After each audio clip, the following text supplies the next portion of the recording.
E colocarei agora no modo tela cheia.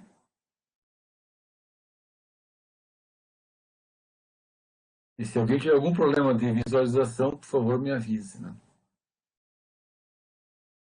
Então, nosso tópico de hoje irá abordar o conteúdo, né, que nós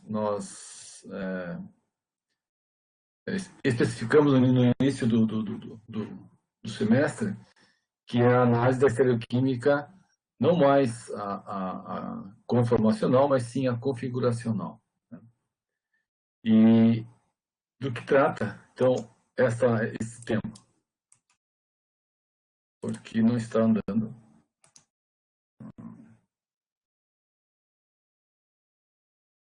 Acho que tu mexe no mconf mesmo, ou não? Pois é, pai. Parei.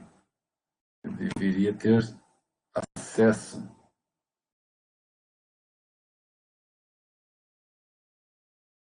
Ele está aqui, eu devo mostrar. Tá, deixa eu parar isso aqui. Deixa eu refazer isso. Carregar a apresentação.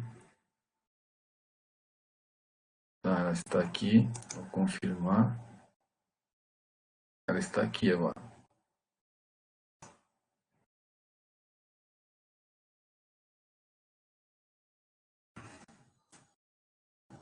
Mas ela não está andando. Ah, tá. Aqui sim. Ok. Aqui embaixo.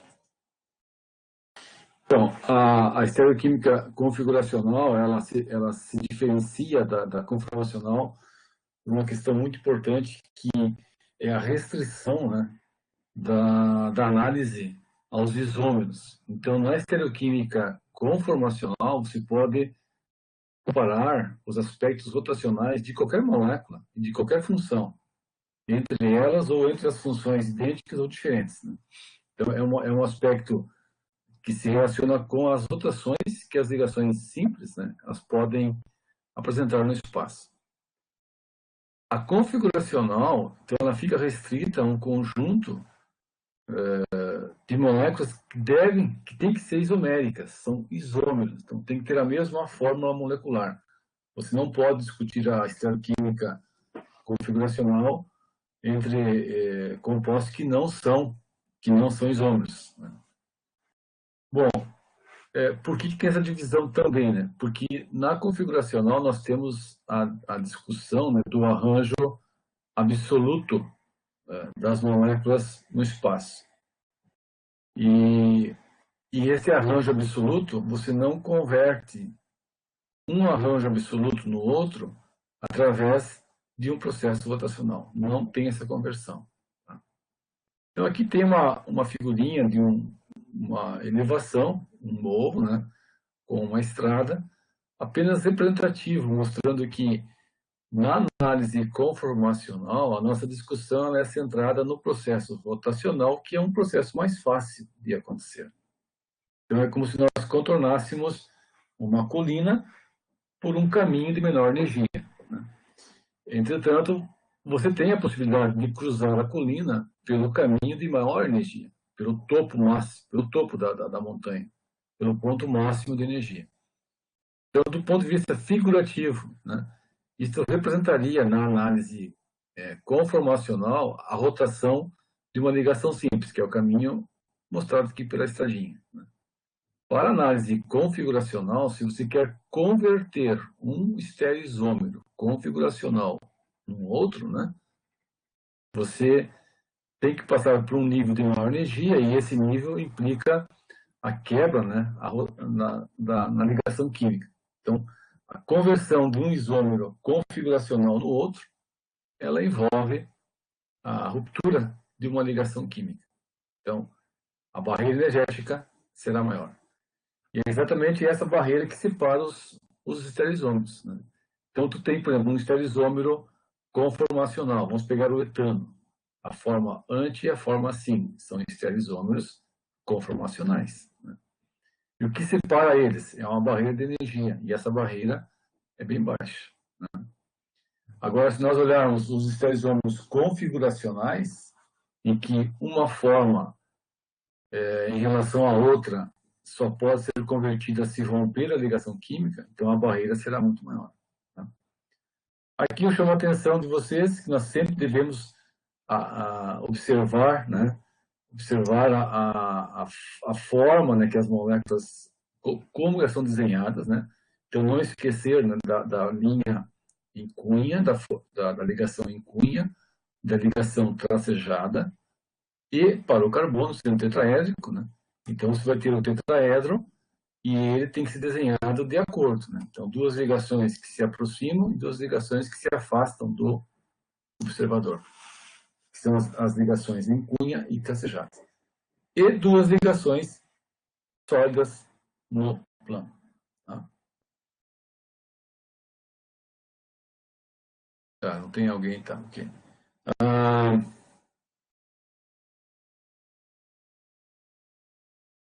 Então, um organograma, né, de como nós vamos estudar a questão dos isômeros configuracionais e separá-los dos isômeros conformacionais. Né? Veja lá, se você faz análise de um álcool com relação a um éter, ou a uma amina, ou um etano, como nós vimos, né, nós comparamos o etano com o etanol, com metanol, com metilamina, assim por diante. Lá nós fizemos análise conformacional, né? Mas entre eles não são isômeros, né? São apenas moléculas que têm o mesmo número de átomos, mas os átomos são diferentes. Tá? Então, nesse sentido é que nós estudamos lá a análise conformacional. Agora, aqui, a análise ela é configuracional, que é o arranjo absoluto. Né? Então, o que acontece? Nós vamos avaliar um conjunto de moléculas que tem a mesma fórmula molecular, então são isômeros. Os isômeros se diferenciam em dois ramos distintos. Aqueles que são, do ponto de vista da sua estrutura, já são constitucionalmente diferentes. Né? É o exemplo, o álcool, o 2-butanol, e o éter metil N-propílico. Os dois têm a mesma forma, no entanto, a conectividade é completamente diferente. A conectividade é, na verdade, a sequência, né, de átomos e ligações. Tá? Então, conectividade representa a sequência que os átomos e as ligações têm, né, na fórmula molecular. Então, o álcool e o éter. Com a mesma fórmula C4H10O, nós temos duas funções. Então, isso naturalmente são diferentes. A sua constituição química é distinta. Mas se você pegar agora o álcool, apenas o álcool, ele pode ser desenhado numa fórmula, numa perspectiva em 3 dimensões, com hidroxila para trás, né? Ou com hidroxila para frente. Então, os dois são diferentes. Não é a mesma coisa. No entanto, essa aqui, por exemplo, ela pode ser desenhada agora com as duas metilas no modo anti ou as duas metilas no modo sim. Então, perceba que nós estamos discutindo agora dois pares de estereoisômeros. Quando você comparar este estereoisômero com este, compara os dois, você percebe que não tem como converter um no outro através de um processo rotacional. Eles não se convertem, não tem jeito. Entretanto, esse do centro tende a oscilar para frente. Se nós rotacionarmos na ligação simples aqui, obtemos este arranjo. Então, os dois arranjos aqui são arranjos conformacionais. Né? Enquanto que entre os dois álcoois dessa representação aqui, indicam que se eles não se interconvertem por rotações simples, eles são isômeros configuracionais. Tá? Então, a diferença está posta. Né? A conversão de um isômero conformacional no outro é através de um processo rotacional, entendeu? Mas tem dois compostos com a mesma forma molecular e por mais que você tente rotacionar de um lado do outro para frente e para trás, você não consegue ter a mesma coisa. Então, esses isômeros têm um arranjo absoluto, que é deles, né? E só é possível converter esse arranjo neste se nós quebrarmos a ligação química. Uma delas. Quebra e troca, né, as posições. Então, nós classificamos em isômeros configuracionais e os conformacionais. Aqui é interessante observar, então, que nos isômeros conformacionais, nós iríamos... tá. Ó, é a energia de ligação que importa. Tá? Aparece aqui, não aparece nada. Não importa. A diferença de energia. Tá? Aí nos isômeros configuracionais nós temos o geométrico e o óptico. São os nomes dados. Né? No geométrico é aquele caso em que aparecem as ligações duplas, em que tu tem o buteno 2 na forma trans e o buteno 2 na forma cis. Então esses dois são isômeros geométricos. Você não consegue convertê-los através de uma rotação simples, por isso que são isômeros configuracionais. Tá? Bom, os isômeros ópticos, então por que aparece o termo óptico aqui? Porque a diferença entre eles se dá através de uma propriedade, que é a interação deles com a luz polarizada, por isso ópticos. Né? Daí surgem os termos enantiômeros e diastereisômeros. Para antecipar, os enantiômeros têm a propriedade especular, enquanto que o diastereisômero não tem propriedade especular, ou seja, não tem a propriedade reflexiva. Diastereisômero significa diástero, diferentes. Né? Então, por exemplo, os oceanos aqui, eles não são iguais, tá? Eles não são isômeros conformacionais, eles não são isômeros cuja relação entre eles é a imagem especular. Então, eles são diastereoisômeros. Então, nós analisarmos aqui em cima o álcool na forma anti das duas metilas ou na forma assim, as duas conformações, elas se interconvertem, sim. Mas se você pudesse congelar as duas conformações, elas não são iguais, tá? Não são iguais. Elas não têm relação de espelho, então elas são diferentes. Por isso que é diástero, né? Diáspora, tem coisa distinta, tá? Então, diastereoisômeros. Ok? Bom, como que surge, então, a questão dos isômeros conformacionais? Ai, ai, ai. Ai, ai, ai, ai, ai. Deu um probleminha aqui. Deu um probleminha aqui.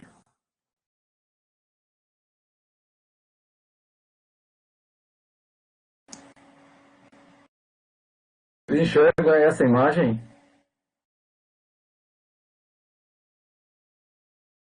Qual imagem? Estou vendo uma tela. Essa aqui? Mas que tem o slide inicial de um PDF ou não? Eu estou vendo uma imagem que tem um chinelo no canto inferior direito. Tem um par de chinelos. Não, então tá.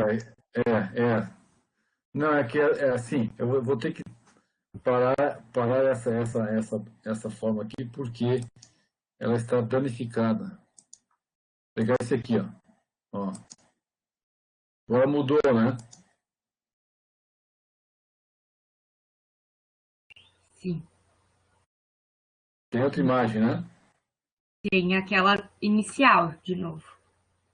Isso. Tá, e agora mudou para o organograma, né? Isso. Tá. E tá ok. Por quê? Porque assim, aqui importa. Eu quero saber se vocês enxergam se a imagem está correta, sem deformações nas fórmulas.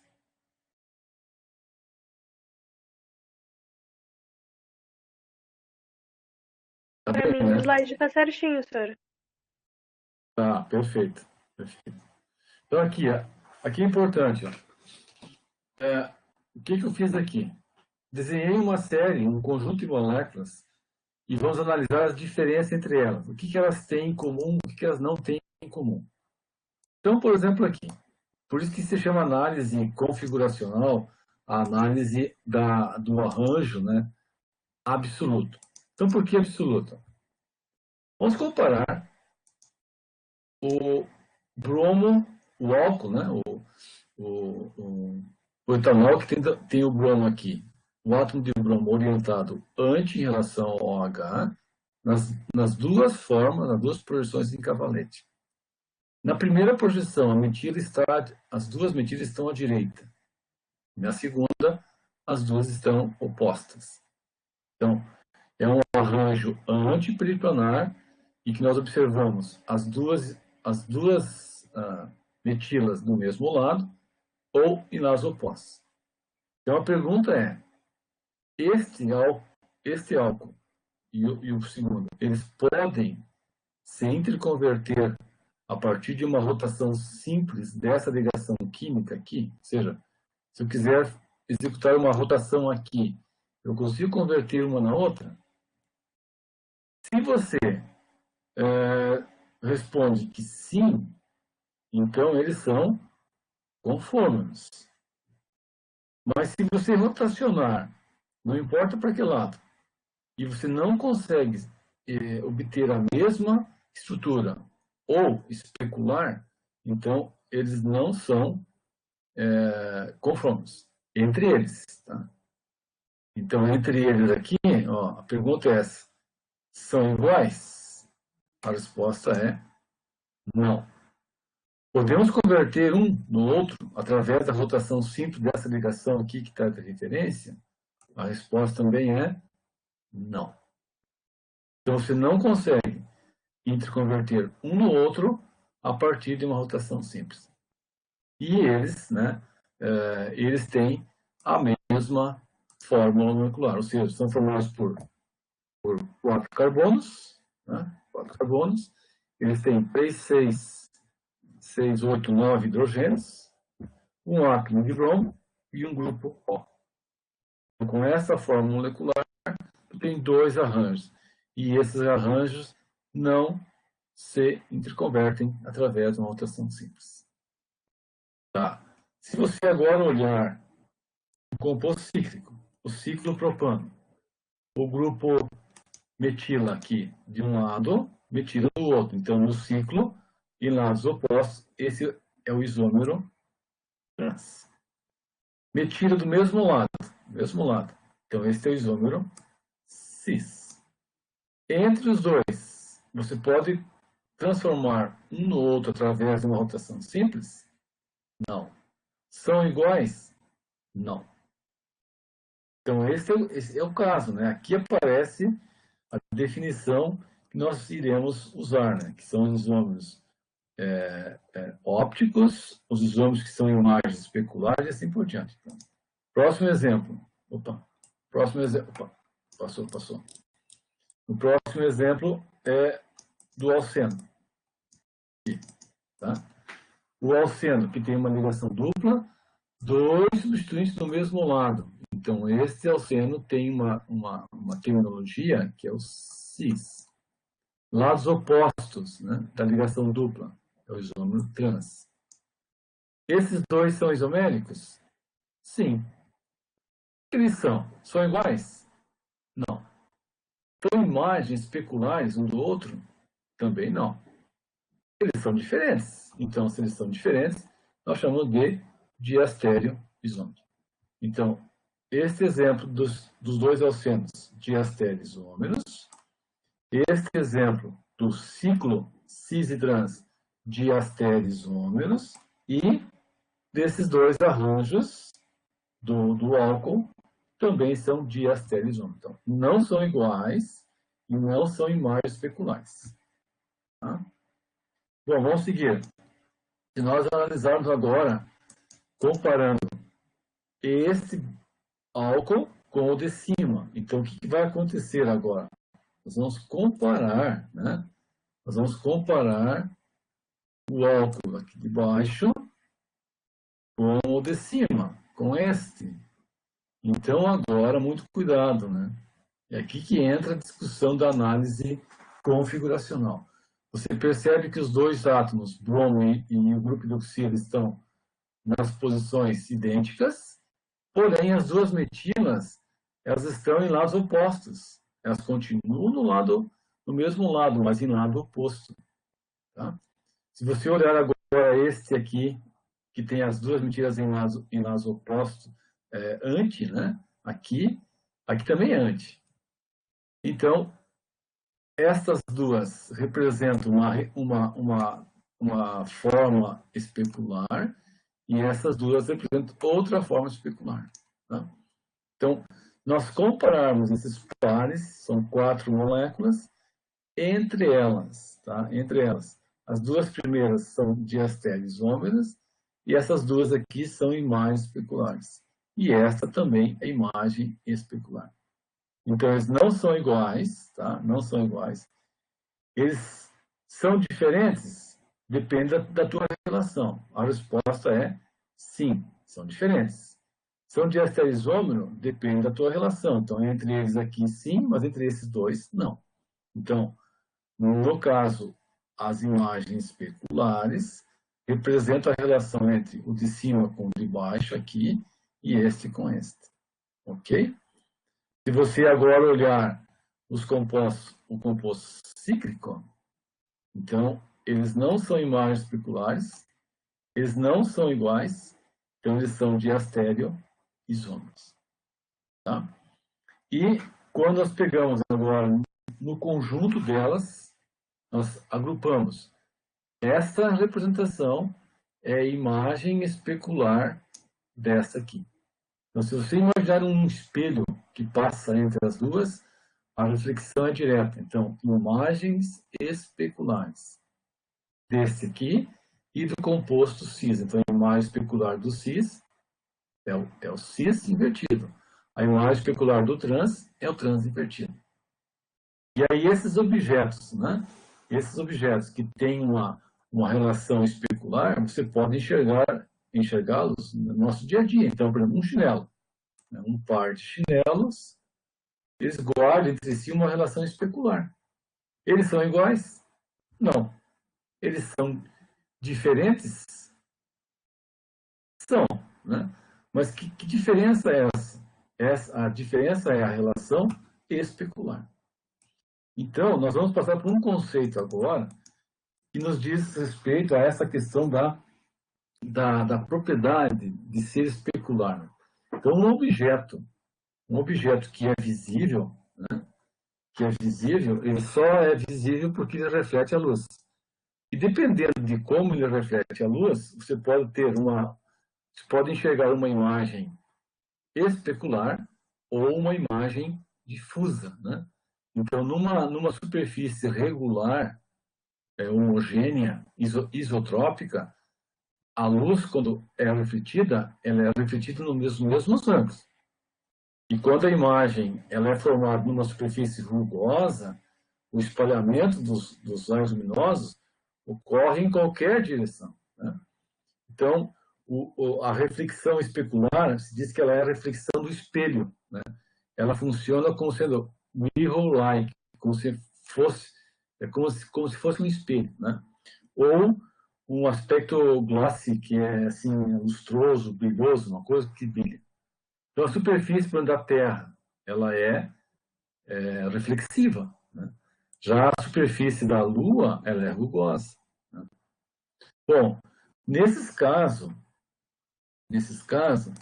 nós podemos discutir assim, né? Os objetos que formam as imagens especulares, né? Eles têm a mesma conectividade, ou seja, a mesma sequência de átomos e de ligações. Porém, um tem o arranjo especular do outro. Um é o oposto do outro. E aí aparecem os termos, né? Que é uma forma oposta da outra. Do grego, são os enantiomorfos. Então, o enantiomorfismo é uma propriedade de objetos ou de moléculas que têm formas opostas, apenas a forma. Né? E a partir de um critério de simetria, você define se esses objetos, né, têm essas formas opostas. E todo composto que é enantiomorfo, ou todo objeto que é enantiomorfo, ele não pode se sobrepor. Tá? Não pode. Então, se você quer definir um objeto como sendo especular em relação ao outro, o objeto e a imagem não podem se sobrepor. Não podem. Exemplo, aqui tem uma ponte num lago e a reflexão está posta aqui. Se você perceber a linha que separa as duas figuras, é o espelho, né? Então, se nós tentarmos sobrepor uma com a outra, não acontece. Você diria assim, mas professor, eu posso pegar essa parte superior e inverter e jogar para baixo. E aí haverá uma coincidência dessa curvatura com a de baixo. Isso é verdade.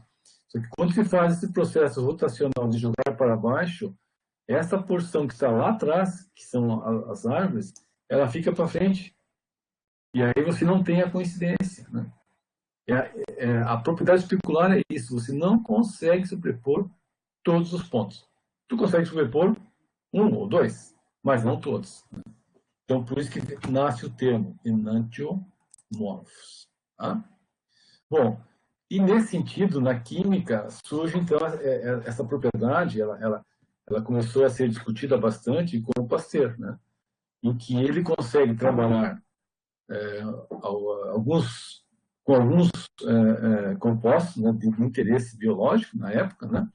E aí, a partir do isolamento de cristais de um sal que foi obtido no vinho, né?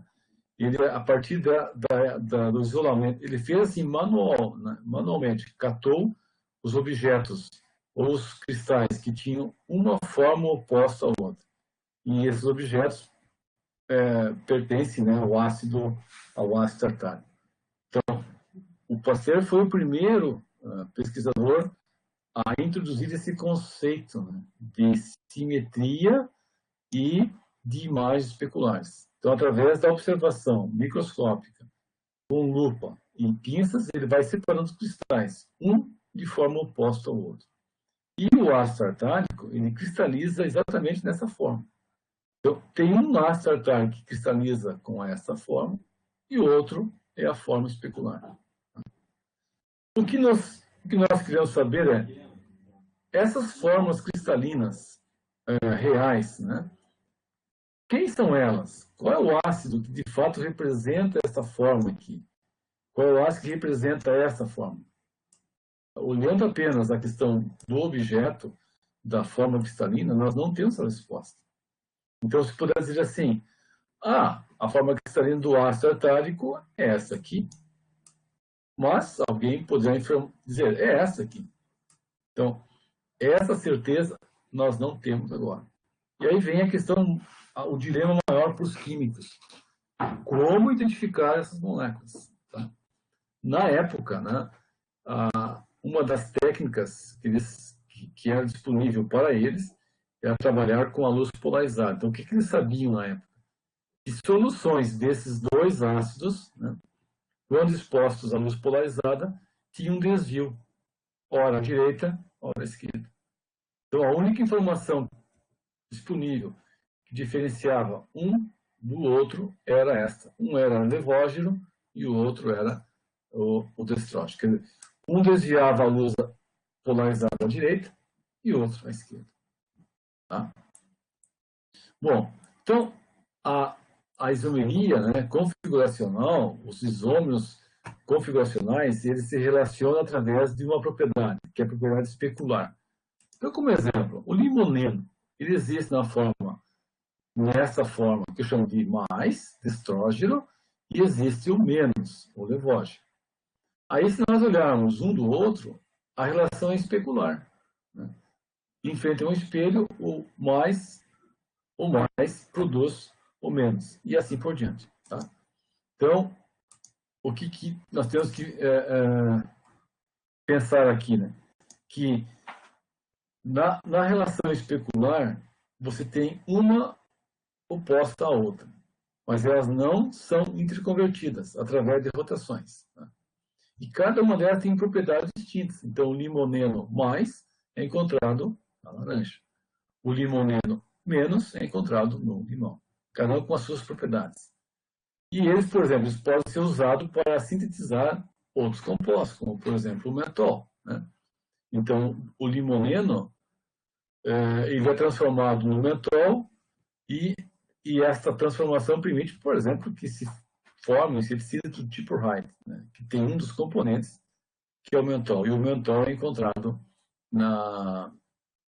em hortelã. Nessa parte, nós temos uma questão histórica que deve ser discutida, não vou dizer discutida, mas assim apresentada, né? Quem são os atores, né, que contribuíram para o conhecimento na área da isomeria, né, configuracional? Então, assim, nós vamos bem rapidinho aqui, para não gastar muito tempo, do ponto de vista histórico. O Christian Huygens, ele descobre, né, a questão da luz polarizada, né, que é a mudança, né, que é um filtro, né, tem um dispositivo que filtra a luz natural, transforma ela polarizada, e essa luz polarizada interage com a matéria. Esse é o primeiro ponto, né. O segundo vem pelo Chile, em que ele descobre, né, que nos barris de carvalho contendo vinho, contendo sucos, né, de uvas, formava-se um cristal, e esse cristal foi isolado e caracterizado como sendo o ácido tartárico, né? E o ácido tartárico, nós vamos ver, ele foi o precursor de toda essa história, né, que está presente na análise da estereoquímica configuracional. O Biot, ele faz, na verdade, uma descoberta importante, que é a análise das soluções preparadas do ácido tartárico frente à luz polarizada, né? Então, ele descobre que tem algumas soluções que interagem com essa luz polarizada e tem uma mudança dela, enquanto que outras não. Então, a atividade ótica é uma propriedade desses compostos que têm a relação especular de interagir com a luz que é polarizada no plano. Então, tem uma polarização da luz, tem uma mudança desse plano. Quando a mudança ocorre, tu diz que a molécula é opticamente ativa. Então, são essas informações que eles tinham na época. Eles tinham a informação que era possível polarizar a luz, que alguns compostos de origem natural tinham interação com a luz, e essa interação era desviar a luz à direita ou à esquerda, que aí vem o nome levógeno e destrógeno.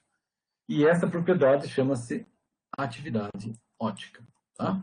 Então, no ácido tartárico existem duas possibilidades, né? Ou eles encontraram duas possibilidades. Um conjunto de moléculas do ácido tartárico simplesmente desviava à esquerda e à direita. E um outro conjunto, com a mesma forma molecular, não tinha nem desvio. Era zero. A luz polarizada, ela tem um plano de propagação. Quando ela interage com um material opticamente ativo, ela vai desviar à esquerda ou à direita. Então, tu vai chamar isso de destrógeno e levógeno, e vai medir o alfa. Mas uma outra amostra do mesmo ácido mostrou que não tinha nenhuma interação. Nenhuma.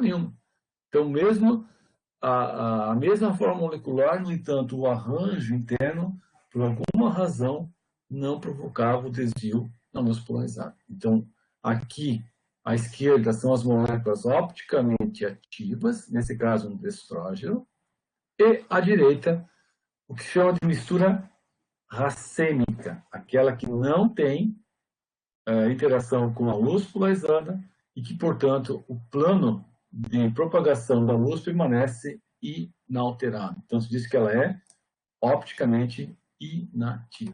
Tá? Então, essa é a informação que eles tinham na época, somente essa. Né? Bom, ao Pasteur foi atribuído, né, é atribuído toda essa evolução, né, nesses termos. Então, o que ele conseguiu isolar? Os cristais, as fórmulas especulares, separou os dois, e através das medidas polarimétricas, uma solução tem um alfa de positivo de mais 12 e a outra de menos 12. Então, existem dois ácidos tartáricos naturais. Um desvia à direita e um à esquerda. E o desvio é exatamente o mesmo. Então, as soluções têm uma única diferença, é o alfa-D. No resto é tudo igual. O ponto de fusão é o mesmo, a densidade é a mesma, a solubilidade é a mesma, tudo igual. A única diferença entre esses dois compostos é, na verdade, o alfa-D. Tá? Quando ele analisou o meso, que é o racêmico, né? E esse racêmico tem propriedades físicas distintas dos compostos quirais, dos compostos que são ativos. Né? E aí, importante as definições. O que é uma substância opticamente ativa? É aquela que tem a capacidade de desviar a luz que é polarizada no plano. E aí tu chama de destrógeno mais e levógeno menos. Então, uma substância destrógena é aquela que desvia a luz que está polarizada no plano para a direita. E a levógena para a esquerda. Se os compostos são 100% puro, tu tem o alfa-D máximo, né? Sem nenhuma contaminação. Ele é completamente, chama-se homoquiral. Tá? Bom, as propriedades da luz, elas, a interação que a matéria tem com a luz polarizada, você vai analisar através de um polarímetro. Então, o polarímetro é o equipamento que nós vamos usar para definir o alfa-D, para obter o alfa-D. Como é que isso é feito? Uma lâmpada de sódio, ele emite luz natural, a luz natural vibra em todos os planos, você monta aqui um filtro, esse filtro é molecular, tem tiras numa única direção, e que essas tiras, esses filtros, né, eles separam componentes da luz polarizada. Então, por exemplo, se as tiras aqui estão na vertical, somente o plano que vibra na direção vertical, a luz é representada por esses planos de propagação. A luz é uma radiação eletromagnética, então o campo elétrico dessa radiação oscila para cima e para baixo, para cima e para baixo. Quando ele encontra o filtro, e o filtro tem uma orientação vertical, somente aqueles planos que têm a mesma orientação do filtro irão passar. Por isso diz que é luz polarizada no plano. Então, o campo elétrico oscila para cima e para baixo, para cima e para baixo. Quando ele encontra a solução que tem uma substância opticamente ativa, então o material orgânico tem elétrons, tem ligações. Cada ligação química, ou cada elétron, tem associado a si, né, um vetor elétrico. E esse vetor elétrico interage, então, com o vetor elétrico do campo elétrico que está chegando, que é a luz polarizada. Então, dessa interação eletrônica, haverá uma mudança na velocidade de propagação do plano quando passar pela solução. Então, tu muda o índice de refração e você muda a velocidade de propagação do meio. Tá? Com essa mudança de velocidade, haverá uma mudança na orientação, na direção da propagação.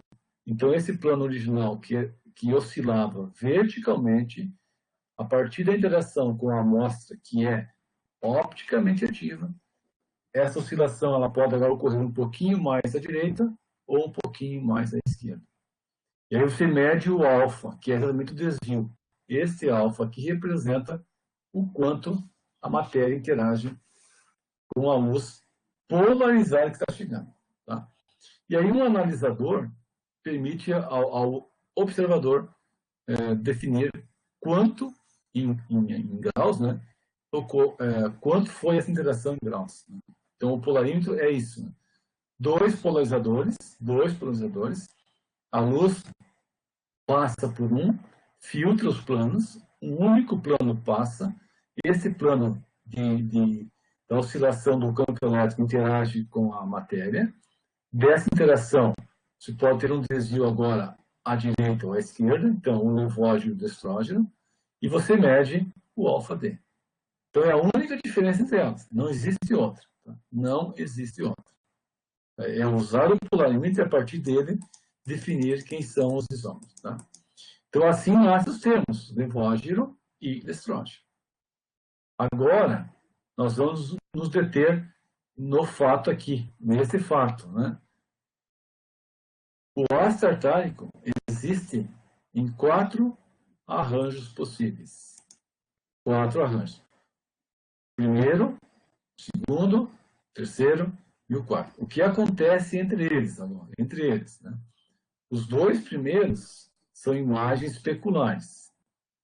Os dois aqui, os 2 últimos, também são imagens especulares. Então vamos lá. Agora para o que sobrou para o Pasteur? Ele tinha que, a partir dessa informação, destrógeno e levógeno, quem é o destrógeno aqui e quem é o levógeno? Então, o que ele sabia? Que um conjunto de moléculas tinha o alfa-D zero. Então, se é zero, é igual. O que é igual? Exatamente aqui, né? Ó, observe esse caso aqui. Essa representação, esta ou esta aqui, né? Não é uma representação especular. Tá?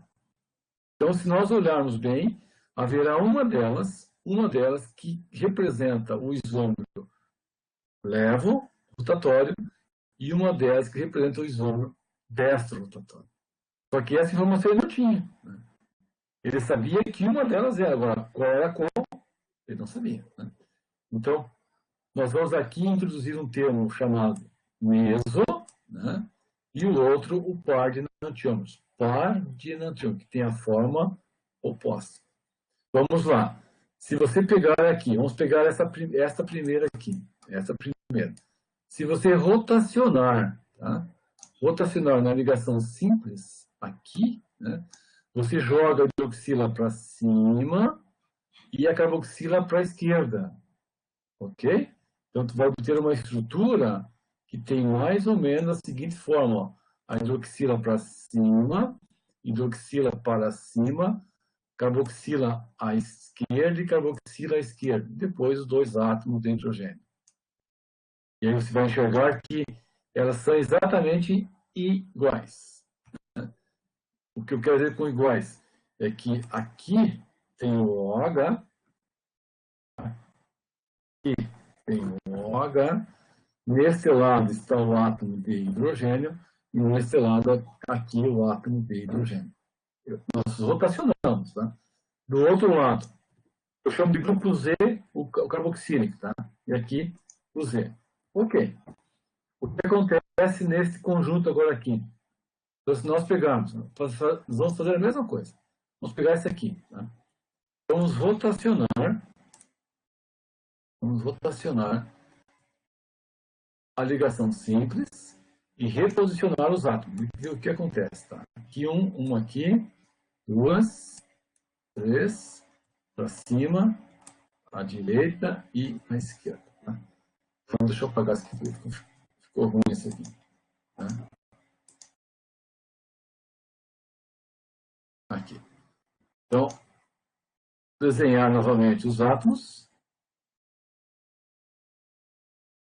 Nós rotacionamos. Tá? Nós rotacionamos a ligação simples. Vamos lá. Então, nós vamos escrever aqui. Rotacionamos. O OH permanece lá. O grupo Z à nossa direita e o hidrogênio atrás. Ali. Então, nós rotacionamos. Esse grupo OH sobe, subiu o OH, ok. Quando a hidroxila sobe, perdão, aqui, a carboxila vai para o outro lado. Z fica aqui. E o hidrogênio fica ali nessa posição. E nós percebemos que a rotação simples na ligação carbono-carbono permite, no primeiro conjunto, formar esse arranjo aqui, que é exatamente igual, olha aqui, ó, hidroxila, hidroxila, Z com Z, H com H. Essa estrutura tem um plano de simetria que passa bem no meio da molécula aqui, ó. Então, ela é simétrica, não é especular. E se ela é simétrica, esta com esta são idênticas. E aí nasce o termo chamado de meso. Enquanto que, nesse caso, a direita, a rotação através da ligação simples não consegue converter, não consegue sobrepor um átomo com o outro. Se você sobrepõe as duas hidroxilas, você não sobrepõe o grupo carboxílico com hidrogênio. Então, aqui tem uma relação de imagem, que é a relação especular. Aí, o Pasteur tinha a seguinte tarefa: qual destas representações, qual delas é exatamente esta aqui, e por que não podia ser esta? Então, essa informação ele não tinha. Ele apenas sabia que uma delas era destrógena e a outra era levógena. Ok? Dúvidas?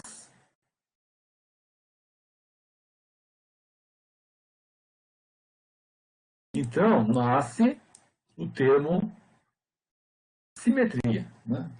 A simetria que vai definir se as moléculas são idênticas, se elas são enantiomórficas ou se elas são diastéreos ou não.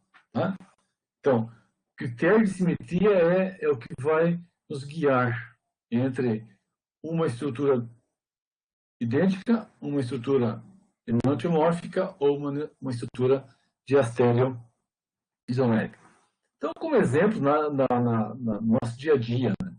A capa do álbum, né, do Pink Floyd, as duas estruturas, da esquerda à direita, elas são imagens especulares. Né? Imagens especulares. Né? Elas não são iguais. Elas têm formas opostas. Tá? Se você olhar a molécula biquíni, ela é simétrica. Porque ela tem um plano de simetria aqui. Ó. Tá? A pergunta é, você consegue sobrepor a sua forma ao objeto? Então vai depender, essa molécula depende se você tem, né? Vamos voltar aqui no início da aula, tá? Bem no início aqui, ó. O isômero está aqui, ó. O dimetil ciclopropano. Se for o isômero trans ou o isômero cis. Então, dependendo de qual é qual, tu tem a simetria. Tá? Então, a molécula poderá ter um plano de simetria ou não. E se ela não tem, vamos pegar aqui, né? Isso. Então, a simetria que vai definir onde nós estamos trabalhando. Se são as moléculas idênticas, se elas são enantiomórficas, se elas são diastereoisoméricas. Pega o exemplo de uma borboleta, da mesma forma que da capa do disco. Né? As duas partes da borboleta com as asas abertas ou fechadas, entre elas a relação é de espelho. Então, são partes enantiomórficas, que passa bem aqui. Né? Se você pegar agora letras, nosso dia a dia, o conjunto musical ABBA, então, a simetria está posta aqui. Né? Então, se você olhar, o termo ABBA é o inverso. O A é inverso desse, B é inverso desse. Então, tu vai discutir se isso aqui tem ou não simetria. Né? Mas o que importa aqui é a relação de espelho, a imagem especular. Tá? Então, é através do critério de simetria que nós vamos discutir as propriedades dos estereoisômeros. Tá? Nós sabemos que, do ponto de vista energético,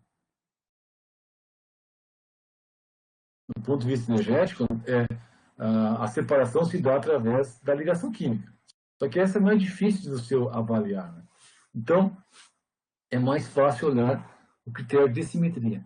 As moléculas ou objetos, que elas podem ser simétricas, assimétricas e dissimétricas. Quais são as moléculas simétricas? São todas aquelas que têm elementos de simetria associados. os elementos de simetria, eles têm operadores de simetria. E um operador de simetria é uma figura, é um ente, é uma figura matemática que nós usamos, e a partir dessa figura imaginativa, nós reproduzimos uns padrões de simetria. Né?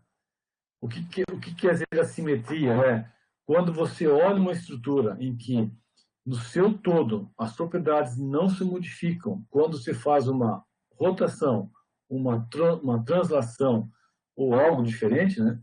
Então, se você obtém sempre a mesma coisa, esse é um padrão de simetria. Tá? Então, quem são os operadores de simetria que nós vamos olhar? Um plano e um eixo. Principalmente plano e eixo. Né? São os dois operadores mais importantes. Quando as moléculas têm esses operadores, tu diz que elas são aquirais. Aí, vamos lá, o termo aquiral, ou quiral, refere-se a um fenômeno das moléculas espacialmente se sobrepor ou não. Então, a sobreponibilidade é um conceito que você vai buscar usando o critério de simetria. Então, quando as moléculas são simétricas, elas são sobreponíveis. E se elas são sobreponíveis, elas são aquirais, ausência de quiralidade. Por quê? Porque a quiralidade vem do termo grego, né? Deriva das mãos, de quer, de hand. Então, as nossas mãos, os gregos já sabiam disso, né? As nossas mãos, no espelho, guardam uma relação especular. E você não sobrepõe a mão direita na mão esquerda. Não sobrepõe. Então, as nossas mãos são objetos quirais. E elas não se sobrepõem. E elas, entre si, são objetos especulares. Tá? Então, uma estrutura simétrica, ela é aquiral. Ela pode se sobrepor imagem e objeto. Uma estrutura assimétrica é a ausência dos operadores de simetria. Então, assimetria é a ausência desses operadores. Não tem plano, não tem eixo, né? E aí eles são quirais. Quirais. Tá? E podemos ter um objeto dissimétrico, que é a presença do eixo C2 de simetria. Tá? Mas o que importa é que nos dois casos, os objetos, né, eles guardam entre si uma relação de espelho. Eles não conseguem, você não consegue sobrepor um sobre o outro. E essa propriedade, então, define como sendo objetos quirais. E essa quiralidade você vai, por exemplo, utilizar quando você faz a análise da rotação óptica. Né? Então, objetos quirais têm formas opostas.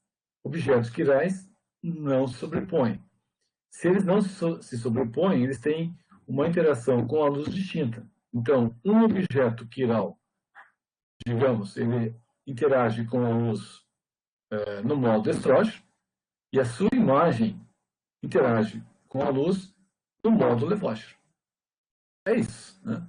É como se fosse a mão direita interagindo com a luz de uma maneira e a mão esquerda interagindo com a luz de outra maneira. Mas são interações opostas. Né? Então, quais são as condições da quiralidade?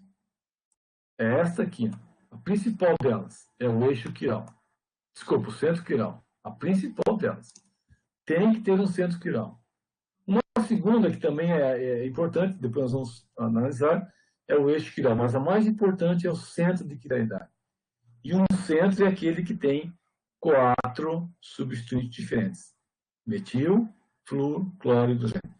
Um carbono com 4 substituintes diferentes é um carbono quiral. E ele leva uma simbologia distinta. É carbono com o símbolo asterisco. E representa, então, o quê? Representa uma molécula que tem um átomo de carbono e esse átomo tem 4 ligantes diferentes. Bom, pode ser apenas o carbono? Não. Você pode ter fósforo, que tenha 4 ligantes. Você pode ter nitrogênio, nitrogênio com 4 ligantes. Você pode ter enxofre e assim por diante. O que importa aqui é que o átomo de referência ele tenha os 4 substituintes diferentes. E aí, o termo quiral se relaciona com mãos, que vem do grego, onde quer, sempre desenha as moléculas com os 4 substituintes e a perspectiva ou a relação com as mãos, né? Então, um arranjo no espaço representa, digamos, a mão à esquerda, o outro arranjo representa a mão à direita. A mão direita. Então, tu tem o sentido da quiralidade. Sentido da quiralidade. Chama-se, em inglês, handedness. O sentido das mãos, né? Nós temos uma mão que é left hand, a mão da esquerda, e a outra é a mão da direita, né? Right hand. O que eu quero dizer com isso é que a estrutura quiral, ela tem uma propriedade intrínseca dela, que é a quiralidade, que é a disposição espacial desses átomos num sentido. Que sentido é esse? É você olhar o conjunto desses 3 ou 4 substituintes, no caso aqui 4, né? No espaço, eles sempre terão a mesma forma. Você não consegue, né? Olhando um carbono quiral, você não consegue enxergar o outro de forma oposta, porque ele é único, né? Então, você tem um sentido desses grupos orientados espacialmente, um sentido. E esse sentido define uma forma. E essa forma é a forma ou da mão direita ou da mão esquerda, né? Claro que se pode ter as duas ao mesmo tempo. As duas ao mesmo tempo. Se as duas estão ao mesmo tempo, é o caso aqui. Tu tem as duas faces, né, dessa figura. Borboleta, tem de um lado e do outro. Então, a borboleta em si, ela é simétrica. Mas se você pegar por partes, né, uma parte da asa ou tem a imagem oposta da outra, né? Então, nesse sentido, nós discutimos o sentido da quiralidade. Se essa quiralidade se apresenta tipo mão esquerda ou mão direita, aí vem o termo handedness, ok?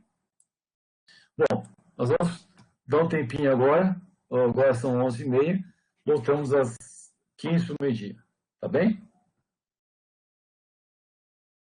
Eu vou parar a gravação para parar.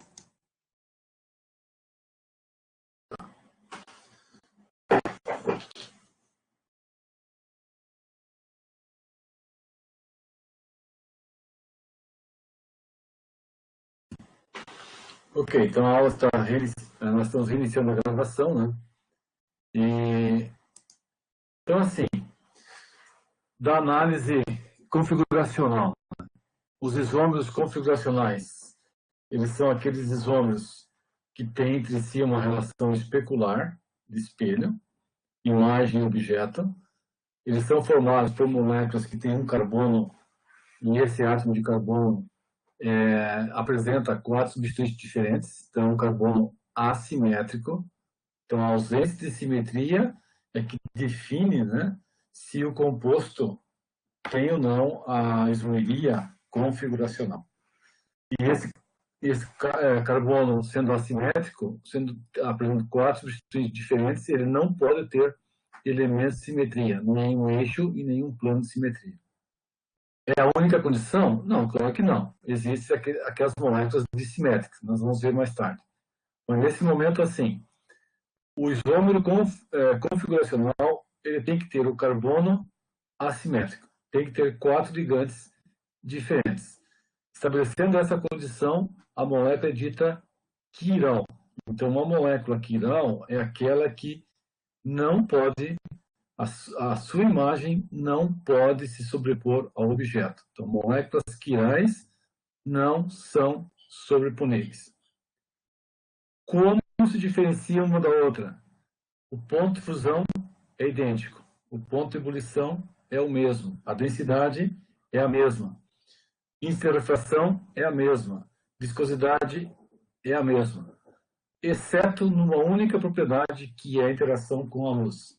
Então, os isômeros opticamente ativos, né, eles interagem com a luz, eles têm um carbono assimétrico, eles têm um carbono quiral, e esta propriedade de quiralidade, de não ser sobreponível imagem e objeto, permite que eles interajam com a luz de maneira oposta. Então, a luz polarizada, quando passa por uma solução de moléculas quirais, o sentido da quiralidade faz com que a resposta seja destrógena e levógena. Então, quer dizer, a amostra interage com a luz, mudando o plano da luz polarizada à direita ou à esquerda. Então, um é levógeno e outro é destrógeno. Então, esta é a única propriedade que diferencia um isômero óptico do outro. O que é o racêmico? É aquele que tem metade e metade. Metade do destrógeno, metade do levógeno. E aí a rotação é zero. O que é o meso lá do ácido tartárico? É aquela molécula que tem internamente um plano de simetria. E se esse plano existe, a molécula é simétrica. Tá? Simétrica. Ok, pessoal? Entendido isso? A diferença entre os isômeros ópticos, a única diferença é a capacidade que eles têm em rotacionar a luz polarizada, né, no plano. Ou rotaciona, gira à direita ou gira à esquerda. Qual é a condição para que isso aconteça? Que a molécula tem um centro de quiralidade. O que é o centro de quiralidade? É aquele centro que tem 4 substituintes distintos. Obedeceu isso, você não tem sobreponibilidade. A sobreposição significa que tu tem algum elemento de simetria. Né? Então, por exemplo, tu pega um triângulo, não importa se ele é equilátero, isósceles, não importa. Em algum momento você coincide os 3 vértices. Se pegar um tetraedro, digamos o metano, né? Os 4 hidrogênios estão localizados nos vértices da figura do tetraedro. Então, se pode, por movimentos de translação ou de rotação, coincidir todos. Então, a molécula é simétrica. Né? Pega, por exemplo, a água. A água é uma molécula simétrica. Por quê? Porque os 2 hidrogênios eles podem se refletir no espelho, né? Ou os 2 pares de elétrons. Então, essa propriedade de simetria é que não permite que a molécula diferencie a luz polarizada no plano. Né? As estruturas só podem diferenciar a luz polarizada se as estruturas são assimétricas. Né? Então, por exemplo, a nossa mão direita, ela consegue reconhecer a luz polarizada de uma maneira oposta da nossa mão esquerda. Né? Então, as duas mãos são objetos enantiomórficos, que têm formas opostas. Ok? Podemos seguir? Tá. Então, assim, o polarímetro é o equipamento que nós usamos para medir a rotação óptica. Como é que se faz isso? Você prepara uma solução, um certo solvente, né, em que a amostra é solúvel. Você usa uma concentração específica. No polarímetro tem um porta-amostra com um caminho óptico definido em decímetros. Então, lá você vai observar qual é a lâmpada que você utiliza, então, qual é o comprimento de onda. Que está errado aqui. Não é isso que eu quero, parece somente É aqui. Esse, né? Então, nós vamos usar no polarímetro. Pessoal, só me deixe saber se eu estou mostrando a tela correta, né? Tem um zebra aqui. Estou enxergando a caneta? Sim. Tá. Então, tá. O alfa D, né? O alfa é a rotação. Tá? Rotação. O alfa D é a rotação óptica específica. Um dado físico da substância. O alfa D, você tem que conhecer a fonte luminosa com o lambda específico, que em geral é sódio.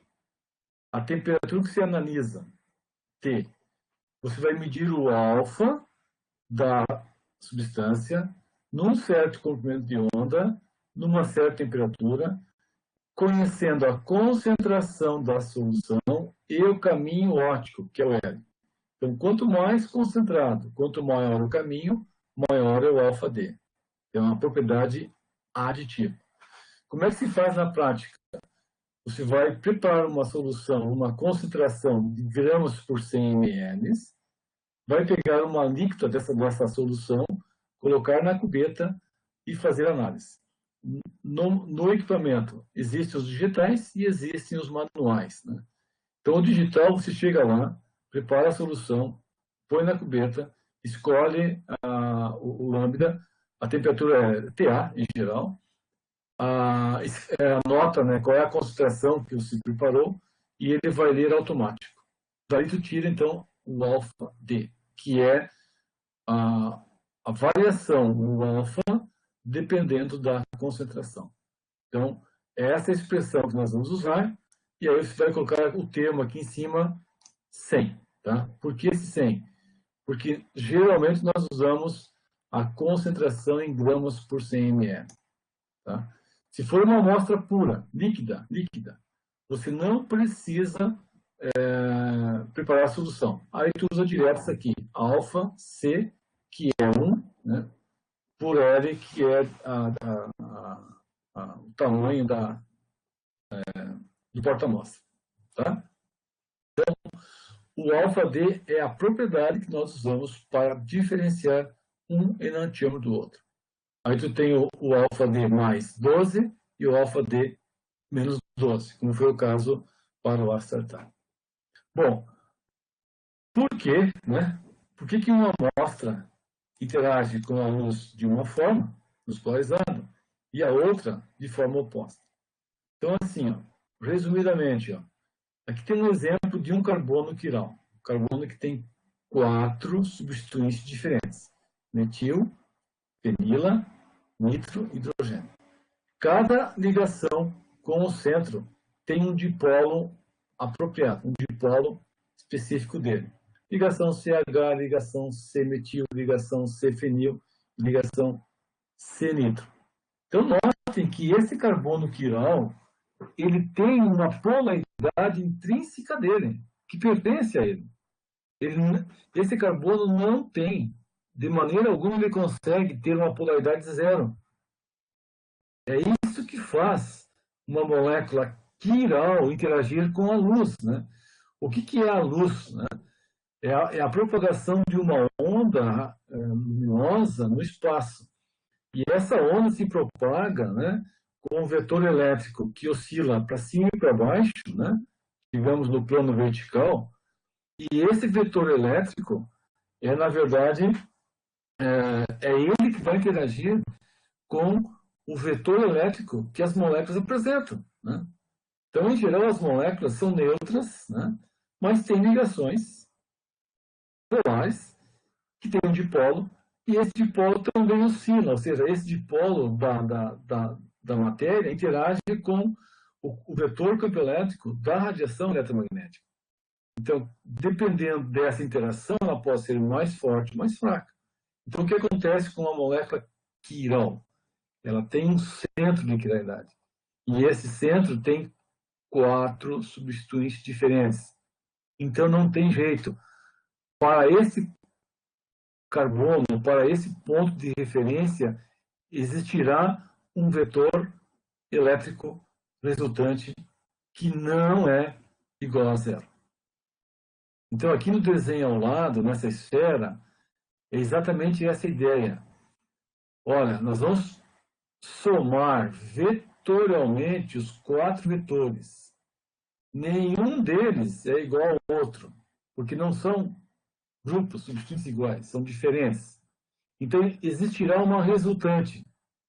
Existirá um residual de polarização nesse centro. Esse residual de polarização é obtido vetorialmente dos 4. Mas os 4 não são iguais, mas ele existe, né? Então, aqui eu fiz uma representação aleatória. Esse R é a polarização resultante de um centro que tem 4 ligantes diferentes. Tá? O que acontece agora com esse vetor residual, quando ele encontra, ou quando ele interage com o campo elétrico da radiação que vem vindo, da luz polarizada. Então, assim, ó, a luz polarizada, ela oscila no plano. O vetor campo elétrico oscila para baixo. O vetor é obtido da resultante de 2 vetores elétricos. Então, o vetor campo elétrico resultante oscila para baixo e para cima. Só que essa radiação se propaga no espaço descrevendo um movimento circulatório, quer dizer, a luz polarizada no plano é formada por um vetor elétrico que gira à direita, e um que gira à esquerda. Como o material é homogêneo, os 2 componentes elétricos da radiação polarizada, eles viajam na mesma velocidade, à direita e à esquerda. Então, esse vetor aqui é a esquerda e esse vetor é a direita. Então, a luz polarizada, ela tem um componente elétrico à direita e um à esquerda. Se os 2 estão viajando na mesma velocidade, a resultante sempre será aqui. Sempre será aqui.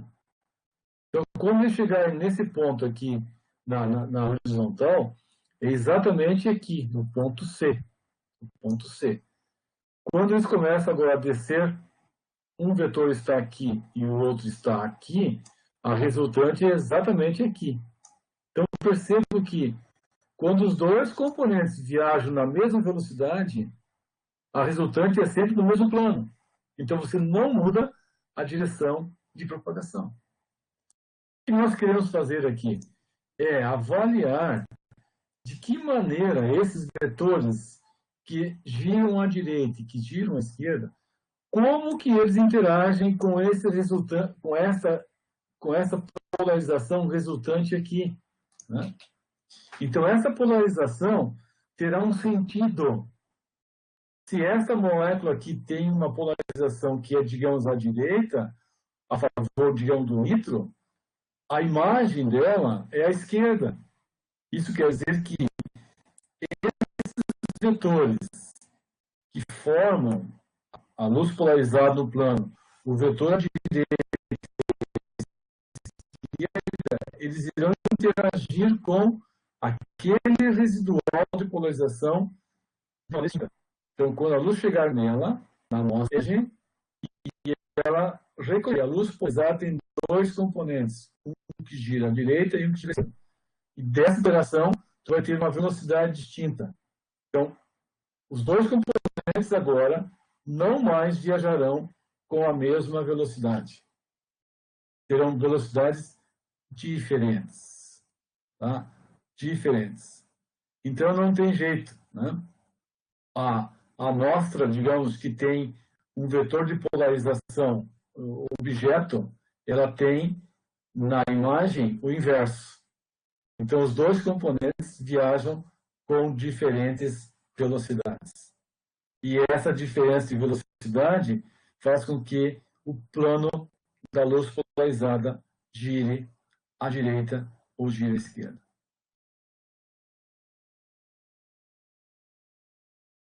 Ok?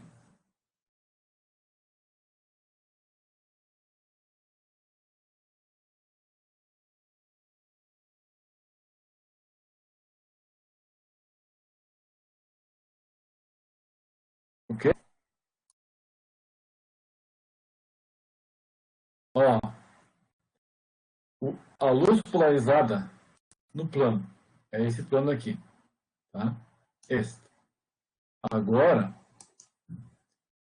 o que acontece é que no meio, aqui, ó, o plano que gira, a velocidade da luz tem um componente que gira à esquerda e um que gira à direita, e os dois têm a mesma velocidade no aquiral. O que acontece no quiral? No quiral acontece isso aqui. Um dos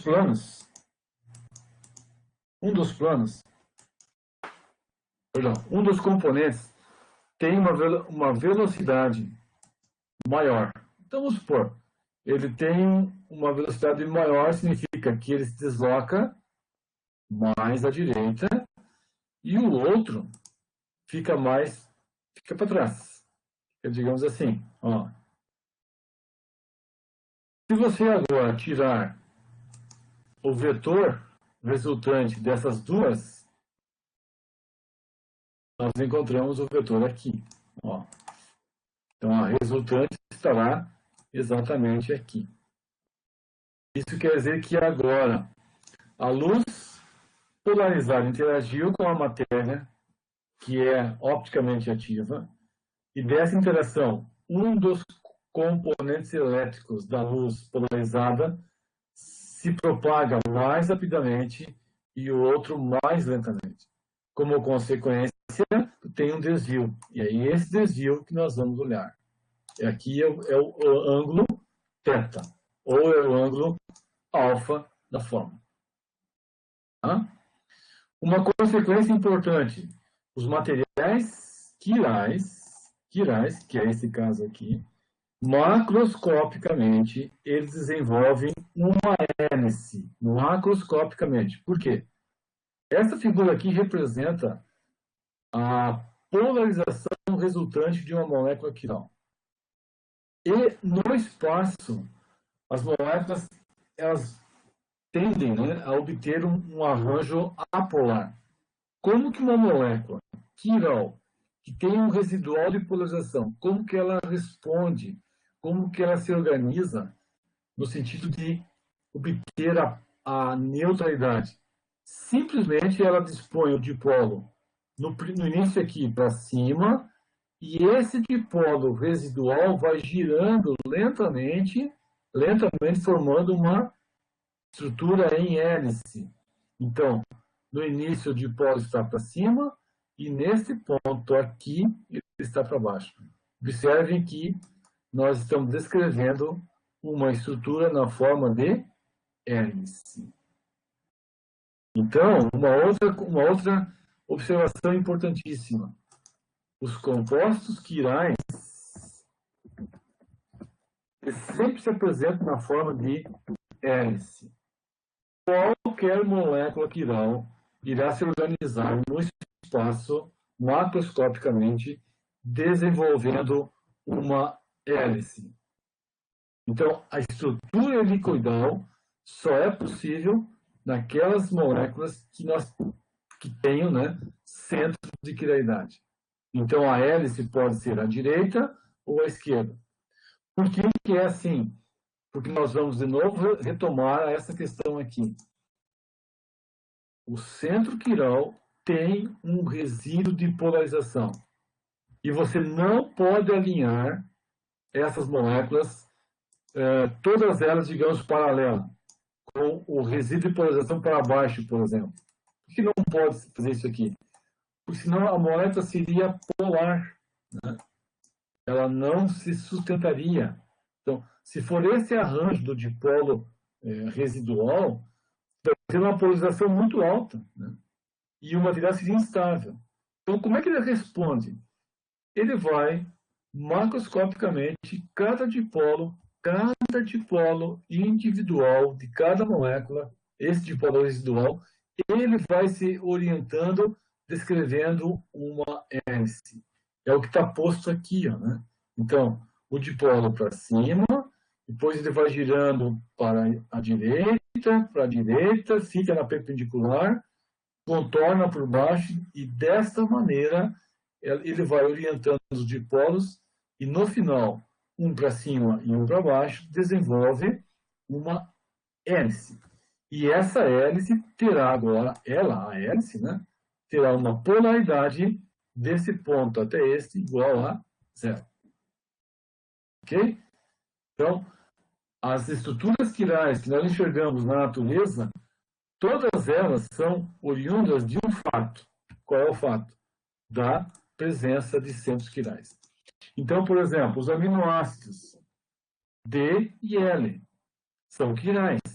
Então, os aminoácidos, quando conectados um após o outro, ou organizados em macroestruturas, desenvolve-se uma espiral.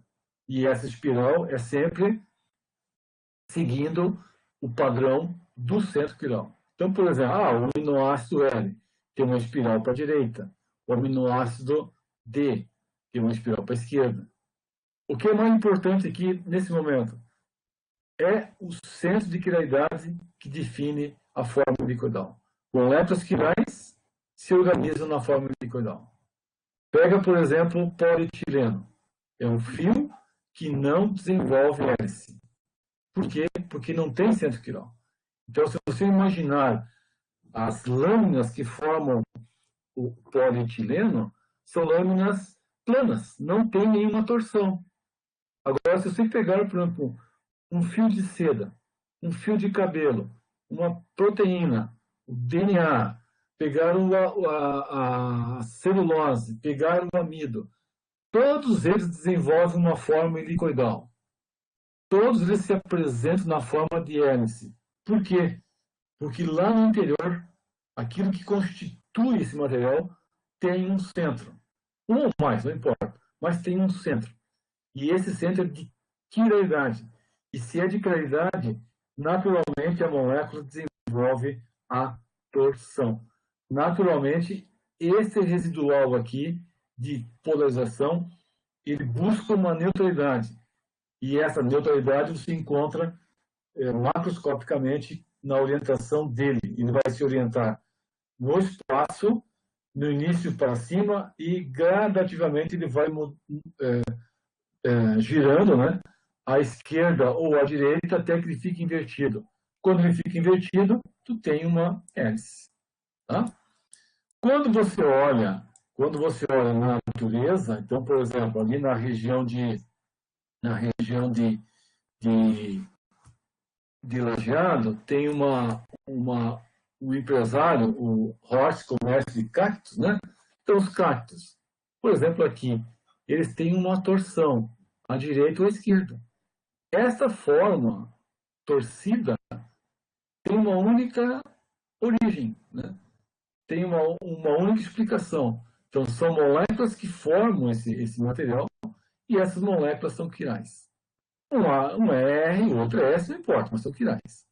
Se você olhar para as gravíneas, né? São aqueles órgãos das plantas auxiliares que permitem que elas se fixem em outros, né?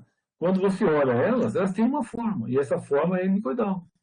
Então, essa forma helicoidal, de novo, você vai associar sempre a um centro de quiralidade. E nós pegamos proteínas, né? As proteínas são exemplos mais interessantes, né, do efeito da quiralidade. Então, a proteína ela tem uma estrutura primária. O que é a primária? É a sequência de aminoácidos. E os aminoácidos são estruturas, exceto a glicina, né? Os aminoácidos são estruturas que têm um centro de quiralidade. Esse centro define uma torção. E essa torção pode ser à direita ou à esquerda, não importa. Define uma torção. E aí a gente vai formar uma estrutura secundária, que é um conjunto maior de aminoácidos, que pode ter o nome a beta alfa hélice e a beta hélice. As estruturas terciárias são obtidas das secundárias. Essas estruturas aqui têm no término um carboxilato e um grupo, digamos, amônio aqui. E elas se conectam por interações de cargas, né, eletrostáticas. Então, o conjunto de aminoácidos irá formar uma estrutura primária torcida. Agora, o conjunto desses aminoácidos maior e maior extensão vai formar a secundária, que é a forma hélice e a forma alfa e beta. A forma hélice ela é mais torcida e a forma beta é menos torcida. Então, essas duas estruturas agora juntas irão formar a estrutura terciária. E, por fim, a quaternária, quando se une todas essas partes terciárias num bloco só, que constitui, né, a proteína. Tá? Então, vejo que a análise configuracional ela tem esses aspectos. Né? Ela é restrita a um conjunto de isômeros e você vai olhar as propriedades de simetria. Se a molécula é simétrica, você não faz análise configuracional. Não faz. Tá? A molécula tem que ter assimetria. A partir da simetria, você vai estudar a análise ou vai estudar os isômeros configuracionais. A partir da simetria, tu define a molécula é quiral. Né? Então, um objeto, uma caneta, dependendo da caneta, ela pode ser quiral ou aquiral. Um triângulo, quiral ou aquiral. Se ela for quiral, tu define como sendo formas enantiomórficas. A forma que desvia a luz à direita é de estrógeno, à esquerda é levógeno. Né? A mistura delas é racêmica. Então, essa discussão. Na próxima aula, nós iremos discutir como que se dá, como que se atribui essa questão do símbolo, né, para os isômeros configuracionais. Como é que se resolve a identificação desses isômeros. Tá? Então, a aula de hoje era isso. Nós temos ainda mais uns 15 minutinhos, e aí nós podemos, se alguém quiser aí, discutir a questão dos exercícios, né, da lista número 8, né, que eu passei para vocês. Tá? Então, eu vou parar a gravação